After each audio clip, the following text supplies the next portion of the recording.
MLC Parvathareddy Chandrasekhar రెడ్డికి కీలకమైన ఉపాధ్యాయుల రాష్ట్ర విభాగం బాధ్యతలను మాజీ సీఎం జగన్మోహన్ రెడ్డి అప్పగించారు. పలువురు ఉపాధ్యాయులు చంద్రశేఖర్ రెడ్డికి శుభాకాంక్షలు తెలిపారు. ఈ సందర్భంగా పర్వతరెడ్డి చంద్రశేఖర్ రెడ్డి మాట్లాడుతూ ఉపాధ్యాయుల సమస్యలపై నిరంతరం పనిచేస్తానని తెలిపారు.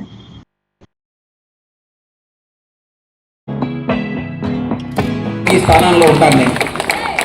ఆయనకి ఎల్లవేళ మనసా వాచ నా యొక్క ధన్యవాదాలు నేను తెలియజేసుకుంటా ఉన్నాను.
మరెన్నో వీడియోల కోసం మా ఛానల్ ని సబ్స్క్రైబ్ చేసుకుని పక్కనే ఉన్న బెల్ ఐకాన్ ని క్లిక్ చేసి యాక్టివేట్ చేసుకోండి.